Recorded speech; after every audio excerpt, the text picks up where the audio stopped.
الحمد لله نحمده ونستعينه ونستغفره ونؤمن به ونتوكل عليه ونعوذ بالله من شرور أنفسنا ومن سيئات أعمالنا من يهده الله فلا مضل له ومن يضلله فلا هادي له وأشهد أن لا إله إلا الله وحده لا شريك له وأشهد أن محمدا عبده ورسوله أما بعد فإن خير الحديث كتاب الله وخير الهدي هدي محمد صلى الله عليه وسلم وشر الأمور محدثاتها وكل محدثة بدعة وكل بدعة ضلالة وكل ضلالة في النار. أعوذ بالله السميع العليم من الشيطان الرجيم. يا أيها الذين آمنوا اتقوا الله حق تقاته ولا تموتن إلا وأنتم مسلمون. يا أيها الناس اتقوا ربكم الذي خلقكم من نفس واحدة وخلق منها زوجها وبث منهما رجالا كثيرا ونساء واتقوا الله الذي تساءلون به والأرحام إن الله كان عليكم رقيبا. يا أيها الذين آمنوا اتقوا الله وقولوا قولا سديدا يصلح لكم أعمالكم ويغفر لكم ذنوبكم ومن يطع الله ورسوله فقد فاز فوزا عظيما. حاضرین جمعہ، قابل احترام بزرگوں، نوجوان ساتھیوں، ملت کی پردہ نشین خواتین، ہر قسم کی تعریف، کبریائی، بڑائی اللہ تعالیٰ کے لیے لائق و سزاوار ہے. بعد ونگی تو درود و سلام نازل ہوں تمام انبیاء کرام پر، اور خصوصاً اللہ کے آخری نبی جناب محمد رسول اللہ صلی اللہ علیہ وسلم پر. سامعین کرام، گفتگو چل رہی تھی عثمان غنی رضی اللہ تعالی عنہ کے تعلق سے جو بغاوت ہوئی اور جس بغاوت کا انجام عثمان غنی رضی اللہ تعالی عنہ کی شہادت کی شکل میں رونما ہوا. یہ بغاوت کیسے ہوئی تھی؟ میں نے بتلایا تھا کہ عبداللہ بن سبا نامی ایک یہودی نے اہل بیت کی محبت کا سہارا لے کر کے عثمان غنی رضی اللہ تعالی عنہ کے خلاف لوگوں کو بھڑکانا شروع کیا. اس نے کہا کہ خلافت یہ علی رضی اللہ تعالی عنہ کا حق تھی. ابو بکر نے، عمر نے اور عثمان نے علی رضی اللہ تعالی عنہ پر ظلم کیا ہے. اور اس نے، میں نے بتایا، بصرہ، کوفہ اور مصر میں اپنے افکار اور نظریات پھیلانا شروع کیے، اور یہاں اس کے ہم پلہ لوگ مل گئے، اور پھر وہاں سے جعلی خطوط بھی روانہ ہوا کرتے تھے. کوفہ والوں کو بصرہ والوں کی طرف سے خطوط آتے، بصرہ والوں کو مصر سے خطوط آتے، اور مصر والوں کو حجاز سے خطوط آتے. اور ان خطوط کے اندر یہ رہتا کہ تم تو بڑے امن میں ہو، تم تو بڑی سلامتی میں ہو، اور یہاں ہمارے اوپر ظلم ہو رہا ہے. یہ خطوط ہر شہر گئے، اور ان خطوط کے ذریعے بھی عثمان غنی رضی اللہ تعالیٰ عنہ کے خلاف بغاوت کا ماحول بنایا گیا. سامعین کرام، ہوا یوں کہ کوفہ اور بصرہ اور مصر کے لوگوں نے یہ طے کیا کہ عثمان غنی رضی اللہ تعالیٰ عنہ کے پاس چلنا چاہیے اور ان سے درخواست کرنا چاہیے، ان سے مطالبہ کرنا چاہیے کہ آپ خلافت سے ہٹ جائیں، آپ خلافت سے معزول ہو جائیں، آپ کو کوئی حق نہیں ہے کہ آپ اس عہدے پر باقی رہیں. چنانچہ یہ مطالبہ لے کر کے کوفہ سے باغیوں کی ایک فوج روانہ ہوئی، بصرہ سے ایک فوج روانہ ہوئی، مصر سے ایک فوج روانہ ہوئی. چنانچہ بصرہ سے جو فوج، کوفہ سے جو فوج نکلی تھی، ان کا جو لیڈر تھا وہ تھا اشتر بن نقعی. بصرہ سے باغیوں کی جو فوج نکلی ان کا لیڈر تھا حکیم بن جبلہ، اور مصر سے باغیوں کی جو فوج نکلی تھی ان کا لیڈر تھا غافقی بن حرب. یہ لوگ آئے اور آ کر کے عثمان غنی رضی اللہ تعالیٰ عنہ سے مدینہ میں پہنچ کر کے مطالبہ کیا کہ آپ نے یہ غلطیاں کی ہیں، آپ کی یہ غلطیاں ہیں، لہذا آپ خلافت کے عہدے سے معزول ہو جائیں اور دوسرے کو یہ عہدہ سونپ دیں. اگر کوئی کسی کا دشمن بن جائے، اگر کوئی کسی سے حسد اتر آئے تو اس کی خوبیاں بھی خامیاں معلوم ہوتی ہیں، اس کی اچھائیاں بھی برائیاں لگنے لگتی ہیں، اس کا حسن عیب لگنے لگتا ہے. یہی کچھ ہوا. عثمان غنی رضی اللہ تعالیٰ عنہ کی تمام تر خوبیاں بالائے طاق رکھ دی گئیں، اور چند ایسی غلطیاں جو غلطیاں تھیں ہی نہیں، محض بغاوت کے لیے، پروپیگنڈا کرنے کے لیے ان کا سہارا لیا گیا۔ آئیے بطور مثال میں آپ کے سامنے چند غلطیاں پیش کرتا ہوں جو ان باغیوں نے عثمان غنی رضی اللہ تعالیٰ عنہ کے سامنے رکھی۔ کہا آپ کی پہلی غلطی تو یہ ہے کہ آپ جنگ بدر جیسے عظیم موقع پر جنگ سے پیچھے رہے۔ آپ نے نبی کریم صلی اللہ علیہ وسلم اور مسلمانوں کا ساتھ نہ دیا، ان کی مدد نہ کی، آپ کی پہلی غلطی یہ تھی۔ دوسری غلطی یہ کہ پیارے نبی جناب محمد رسول اللہ صلی اللہ علیہ وسلم نے مینا میں حج کے موقع سے دو رکعت پڑھی تھی، ظہر کی، عصر کی اور عشاء کی، اور آپ نے سنت رسول کی مخالفت کرتے ہوئے پوری 4 رکعت ادا کی ہیں۔ دوسری غلطی یہ ہے۔ اور تیسری غلطی جو بتائی، کہا خلافت اور حکومت میں جانے کے بعد آپ نے اہم عہدوں پر اپنے قریبی رشتہ داروں کو بٹھایا ہے، آپ کی یہ غلطی ہے۔ چنانچہ عثمان غنی رضی اللہ تعالیٰ عنہ نے ان غلطیوں کا ایک ایک کر کے جواب دیا۔ چنانچہ مسند احمد کی 556 نمبر کی روایت ہے، عثمان غنی رضی اللہ تعالیٰ عنہ نے فرمایا کہ انی تخلفت یوم بدر فانی کنت امرض رقیۃ بنت رسول اللہ صلی اللہ علیہ وسلم حتی ماتت وقد ضرب لی رسول اللہ صلی اللہ علیہ وسلم بسهم ومن ضرب له رسول اللہ بسهم فقد شہد۔ کہا کہ میں جنگ بدر سے پیچھے کس لیے رہا؟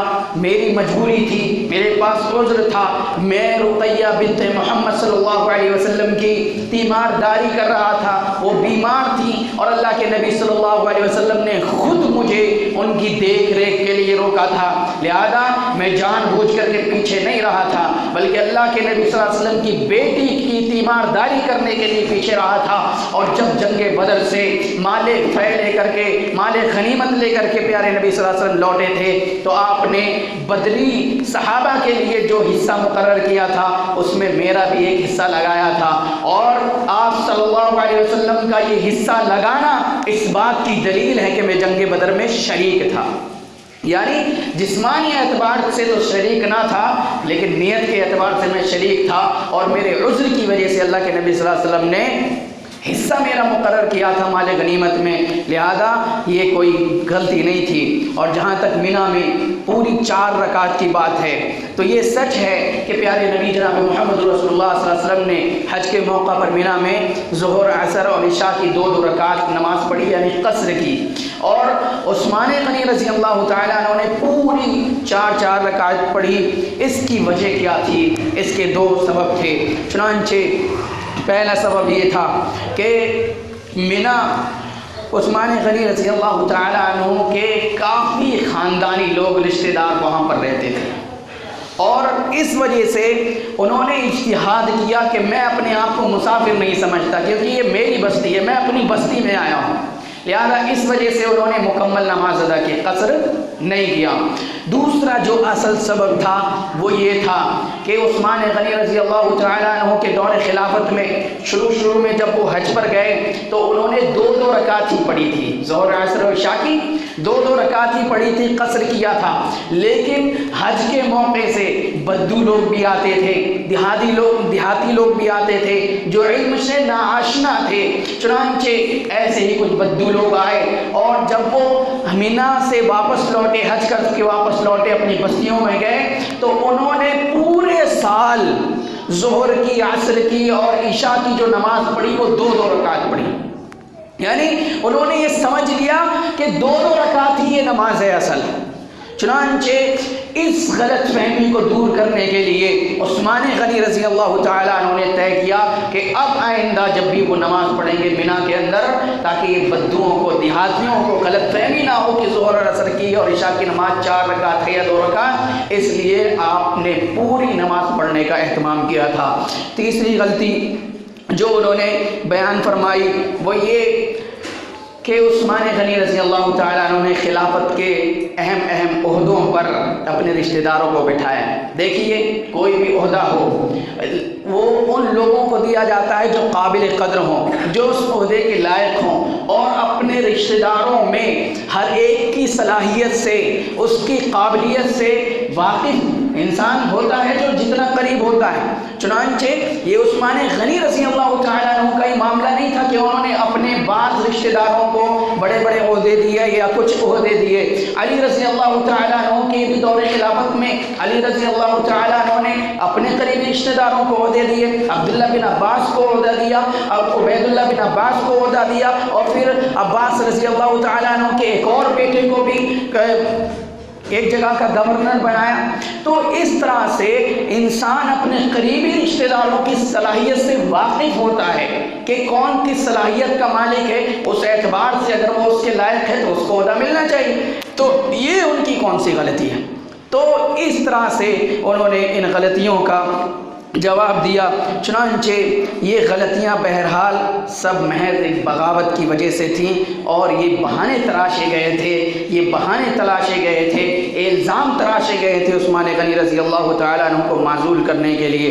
چنانچہ عثمان غنی رضی اللہ تعالیٰ عنہ نے لاکھ سمجھایا لیکن وہ مانے نہیں۔ بالآخر ہوا یہ کہ عثمان غنی رضی اللہ تعالیٰ عنہ کو چاروں طرف سے گھیر لیا گیا، اور عثمان غنی رضی اللہ تعالیٰ عنہ اپنے گھر کے اندر قید ہو کر کے رہ گئے، محصور ہو کر کے رہ گئے، اور یہ محاصرہ 40 دن تک جاری رہا، لگاتار 40 دن تک۔ اور اس محاصرے کے دوران عثمان غنی رضی اللہ تعالیٰ عنہ پر پانی تک بند کر دیا گیا۔ اللہ اکبر۔ وہ عثمان غنی رضی اللہ تعالیٰ عنہ جنہوں نے مدینہ پہنچتے ہی مسلمانوں کے لیے پانی کا انتظام کیا تھا۔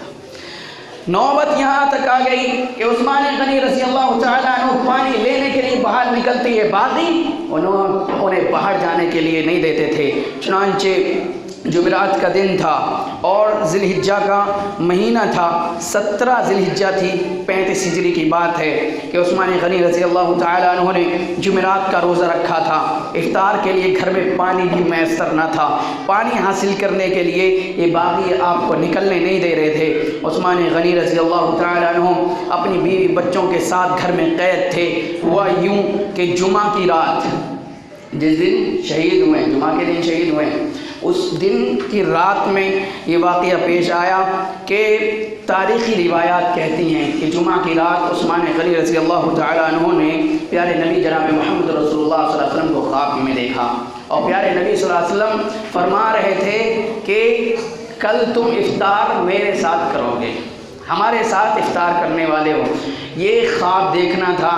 عثمان غنی رضی اللہ تعالیٰ عنہ نے سمجھ لیا کہ اب میری شہادت کی گھڑی جو ہے وہ قریب آ چکی ہے، اور عثمان غنی رضی اللہ تعالیٰ عنہ نے جمعرات کا روزہ رکھا تھا، افطار کے لیے بھی کچھ نہیں ملا۔ چنانچہ جب یہ خواب دیکھا تو جمعہ کے دن بھی روزہ کرنے کی نیت کر لی۔ پھر ہوا یوں کہ عثمان غنی رضی اللہ تعالیٰ عنہ کے گھر کا دروازہ کھٹکھٹایا گیا۔ یہ جو باغی گھیرے ہوئے تھے چاروں طرف سے، ان کو خبریں پہنچ رہی تھیں کہ مختلف علاقوں سے مسلمان مدد کے لیے آنے والے ہیں، مسلمانی فوجیں روانہ ہو چکی ہیں۔ چنانچہ انہوں نے طے کیا کہ ان فوجوں کے پہنچنے سے پہلے ہی عثمان غنی رضی اللہ تعالیٰ عنہ کا کام تمام کر دینا چاہیے۔ چنانچہ انہوں نے دروازہ کھٹکھٹایا اور زبردستی اندر گھسنے کی کوشش کی، اور پھر بالآخر اندر گھس گئے۔ پھر عثمان غنی رضی اللہ تعالیٰ عنہ نے چند باتیں ان سے کہیں۔ ترمذی شریف کی 3703 نمبر کی روایت ہے۔ ثمامہ القشیری رضی اللہ تعالیٰ عنہ روایت کرتے ہیں، کہتے ہیں شہدت الدار حین اشرف علیہم عثمان، کہ جب عثمان غنی رضی اللہ تعالیٰ عنہ نے گھر کے باہر جھانک کر کے ان باغیوں کو دیکھا، اس وقت میں بھی وہاں پر موجود تھا۔ کہا کہ میرے پاس، عثمان غنی نے کہا یوتین بصاحبیکم الذین اللباکم علیہ، کہ جنہوں نے محاصرہ کر رکھا ہے، یہ جو ان کے دو سردار ہیں، ان کو میرے پاس لایا جائے۔ قال فجیء بہما، ان دونوں کو لایا گیا۔ فکأنہما جمالان او کأنہما حماران، کہا کہ وہ دونوں دو اونٹوں کی طرح تھے یا دو گدھوں کی طرح تھے، یعنی ہیکڑ تھے، پہلوان تھے، مضبوط اور طاقتور تھے۔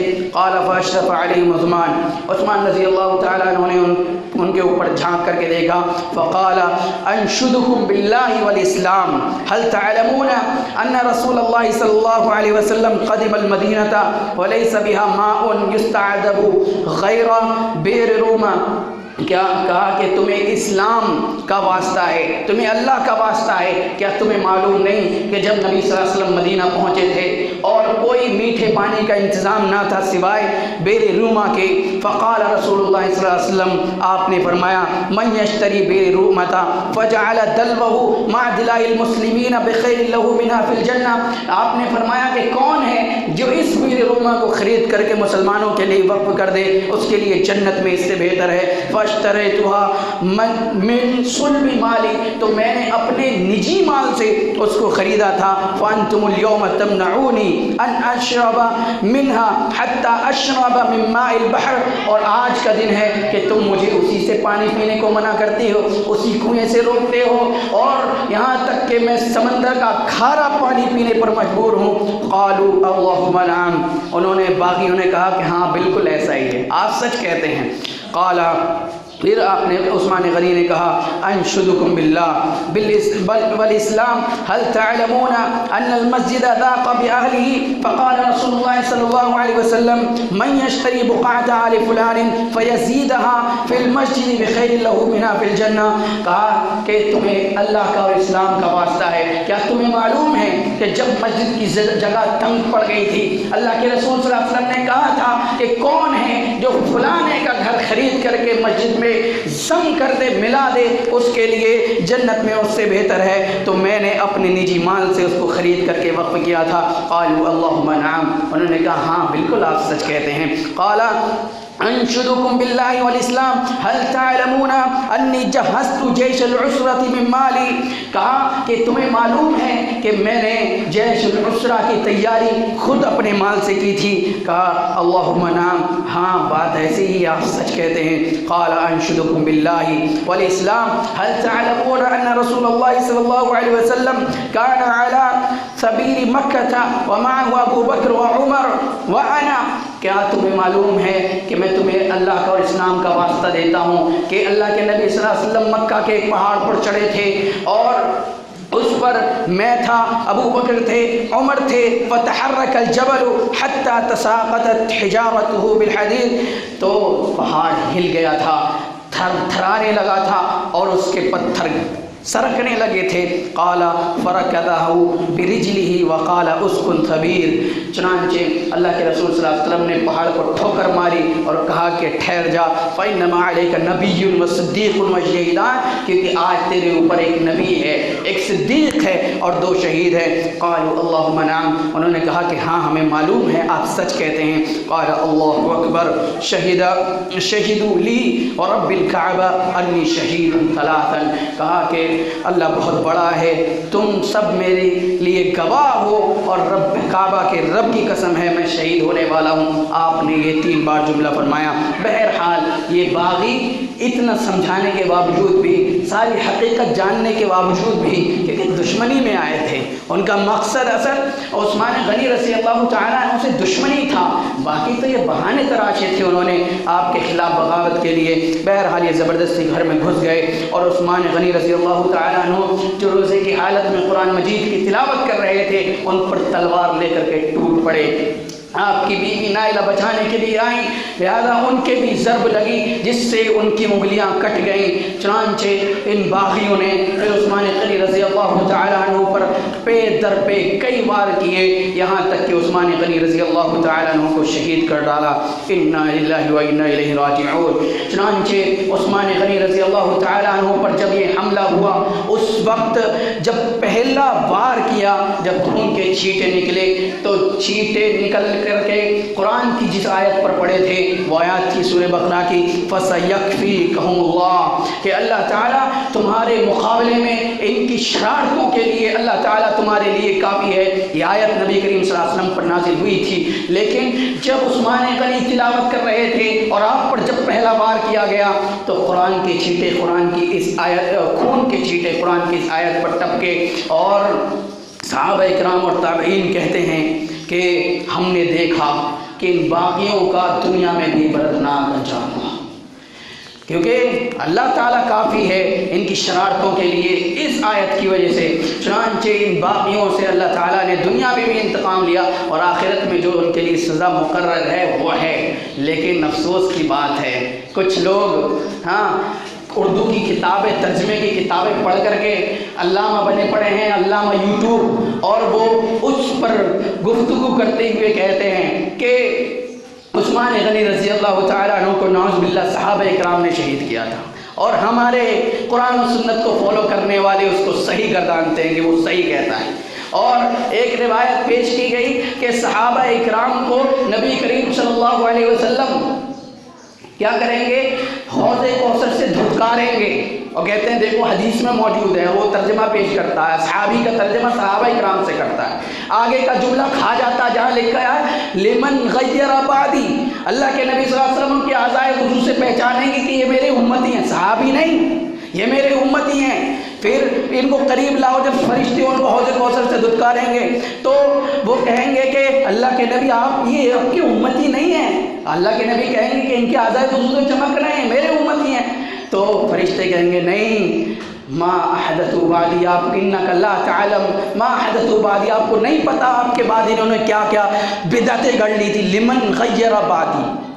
لہذا اس طرح کے الفاظ ہیں تو بدعتیوں کے لیے ہیں، اور وہ اردو کا ترجمہ پڑھ کے صحابہ کو حوض کوثر سے دھتکارنے کی بات کرتا ہے، اور ہم کہتے ہیں کہ حدیث میں آیا ہوا ہے اور صحابہ کے لیے، اور یہاں پر عثمان غنی کا قاتل بھی وہ صحابہ اکرام کو قرار دیتا ہے۔ آئیے سنتے ہیں ذرا عثمان غنی رضی اللہ تعالیٰ عنہ نے کیسے اس فتنے کا مقابلہ کیا، کیوں آپ شہید ہونے کے لیے تیار ہو گئے، کیوں؟ دو سوال یہاں پر پیدا ہوتے ہیں، دو بڑے اہم سوال ہیں۔ ایک سوال تو یہ ہے کہ جب فتنہ اتنا بڑھ رہا تھا اور باغیوں کا مطالبہ تھا کہ آپ خلافت چھوڑ دیں، تو آپ قتل کیوں نہیں، آپ نے خلافت چھوڑ کر کے کیوں نہیں ہٹ گئے؟ وجہ کیا تھی، سبب کیا تھا؟ دو اسباب تھے۔ ایک وجہ تو یہ تھی، ترمذی شریف کی 3705 نمبر کی روایت ہے، اللہ کے نبی صلی اللہ علیہ وسلم نے عثمان غنی کو وصیت کی تھی، نصیحت کی تھی۔ اس سے پہلے ایک روایت آئی تھی، اکیلے میں جو سمجھایا تھا اور عثمان غنی کا جو چہرہ بدلنے لگا تھا تو کہا تھا مجھ سے نبی کریم صلی اللہ علیہ وسلم نے ایک وعدہ لیا ہے، میں اس پر ثابت قدم رہنے والا ہوں۔ تو یہ اس حدیث میں مذکور ہے، کیا وعدہ کیا تھا؟ کہا یا عثمان انہو لعل اللہ یقمصک قمیصا، کہ امید ہے کہ اللہ تعالیٰ تمہیں ایک قمیص پہنانے والا ہے، فَإِنْ أَرَادُوكَ عَلَى خَلْعِهِ فَلَا تَخْلَعْهُ لَهُمْ، اور لوگ چاہیں گے، کچھ لوگ چاہیں گے تم وہ قمیص اتار پھینکو، اس کو اتار دو، لیکن اے عثمان ہرگز اس کو اتارنا مت۔ یہ وصیت تھی، یہ اشارہ تھا کہ اللہ تعالیٰ تمہیں عنقریب خلافت سے نوازے گا۔ کچھ لوگ چاہیں گے کہ آپ خلافت کا عہدہ چھوڑ دو، لیکن چھوڑنا مت۔ ایک تو یہ وصیت تھی۔ کیوں اللہ کے نبی صلی اللہ علیہ وسلم نے وصیت کی تھی؟ کہ عثمان شہید ہونے کی بھی بات پہلے بتا دی تھی کہ شہید بھی ہوں گے آپ، تو وصیت کیوں کی تھی؟ کیونکہ خلافت کا عہدہ بڑا اہم ہوتا ہے۔ اگر عثمان غنی خلافت کو چھوڑ دیتے تو یہ عہدہ باڑ بن کر کے رہ جاتا، بعد میں آنے والی نسلیں جب آتی خلیفہ سے کہتی کہ معزول ہو جاؤ، ہٹ جاؤ، ہمیں تمہاری خلافت نہیں چاہیے، اور پھر اس کا اثر اپنوں پر بھی افتراق و انتشار کی صورت میں رونما ہوتا اور غیروں پر بھی برا اثر پڑتا۔ اس لیے اللہ کے نبی صلی اللہ علیہ وسلم نے چاہا کہ جان جائے لیکن اس عہدے کا کھلواڑ نہ بڑھے، اس عہدے کا وقار باقی رہنا چاہیے۔ اس لیے عثمان غنی رضی اللہ تعالیٰ عنہ نے احون البلیت علم کے تحت شہید ہونا تو گوارا کر لیا، لیکن اس عہدے کو چھوڑنا گوارا نہ کیا۔ دوسرا سوال پیدا ہوتا ہے کہ عثمان غنی رضی اللہ تعالیٰ عنہ کو جب گھیر لیا گیا تھا تو مکہ مدینہ کے اندر جو صحابہ موجود تھے وہ آپ کی مدد کے لیے کیوں نہیں آئے؟ میں نے بتایا 17 ذی الحجہ کی تاریخ تھی اور 18 ذی الحجہ کو جمعہ کے دن آپ شہید کیے گئے۔ اور ذی الحجہ کا مہینہ پتہ آپ کو کون سا مہینہ ہے؟ حج کا مہینہ ہے۔ جتنے بڑے بڑے صحابہ ہیں، یہاں تک کہ ازواج مطہرات بھی اس وقت مدینہ میں موجود نہیں تھے، مکہ میں موجود تھے۔ کچھ چند ایک صحابہ کرام موجود تھے اور وہ بھی حج کرنے اس لیے گئے تھے، انہیں پتہ نہیں تھا، احساس نہیں تھا کہ یہ بغاوت اس قدر طول پکڑ جائے گی کہ عثمان غنی رضی اللہ تعالیٰ عنہ کی شہادت تک جا پہنچے گی، احساس بھی صحابہ کرام کو نہیں تھا۔ تو اس وقت صحابہ کرام جو بڑے بڑے صحابہ تھے اور ازواج مطہرات تک مکہ میں تھی، اس لیے اس موقع کا بھی ان باغیوں نے فائدہ اٹھایا تھا، اور چنانچہ صحابہ اکرام اہل بیت حسن رضی اللہ تعالیٰ عنہ اور دیگر صحابہ اکرام عثمان غنی رضی اللہ تعالیٰ عنہ کے پاس پہنچے تھے مدد کے لیے، لیکن عثمان غنی رضی اللہ تعالیٰ عنہ نے انہیں صبر کی تلقین کی، مدد لینے سے انکار کر دیا۔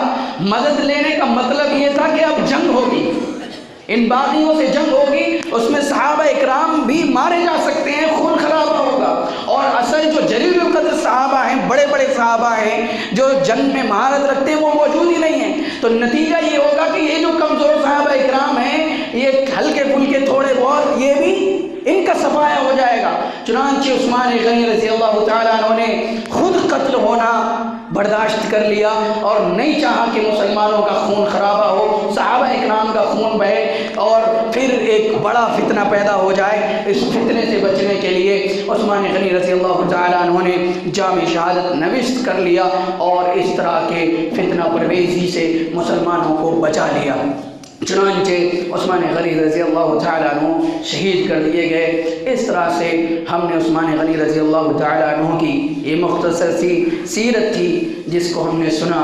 اس میں عثمان غنی رضی اللہ تعالیٰ عنہ کی کئی عمدہ صفات بیان فرمائی گئی، جس میں ایک نمایاں صفت ان کی شرم و حیا، اور پھر دوسری نمایاں صفت جن کی وجہ سے انہیں ایک بار نہیں بار بار جنت کی بشارت دی گئی، وہ اللہ کی راہ میں خوب خرچ کرنے والے تھے، سخی اور فیاض تھے۔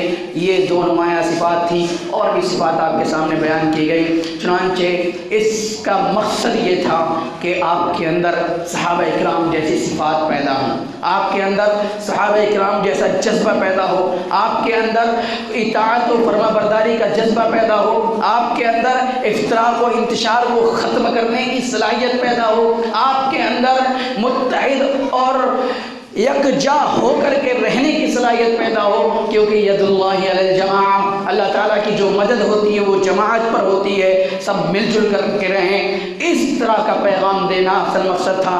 لہذا اگر ہم میں سے کسی کے اندر یہ صفات پیدا ہو جائیں، صحابہ اکرام جیسا جذبہ پیدا ہو جائے، تو میں سمجھوں گا کہ میرے خطبات کامیاب ہو گئے۔ اور اگر اتنا سب کچھ سننے کے باوجود بھی ہم جو کے تو رہیں، جیسے ہماری زندگی تھی ویسے جیتے رہیں، صحابہ اکرام جیسے جذبات ہمارے اندر پیدا نہ ہو، صحابہ اکرام جیسا ایمان ہمارے اندر پیدا نہ ہو، صحابہ اکرام جیسی صفات ہمارے اندر پیدا نہ ہو، صحابہ اکرام کے تئیں کسی بھی طرح کی غلط فہمی ہمارے دماغ سے ذہن سے دور نہ ہو، تو پھر ہمارے لیے بہت بڑی مایوسی کی بات ہے۔ لہذا ہمیں چاہیے کہ ہم صحابہ اکرام کی سیرت کو پڑھیں، اس کا مطالعہ کریں اور ان کے جیسے صفات اپنے اندر پیدا کرنے کی کوشش کریں۔ اللہ تعالی ہمیں اس کی توفیق عطا فرمائے، جب تک زندہ رکھے ایمان کے ساتھ زندہ رکھیں، اور جب ہمارا خاتمہ ہو تو ایمان پر ہو۔ آمین۔ وآخر دعوانا الحمدللہ رب العالمین۔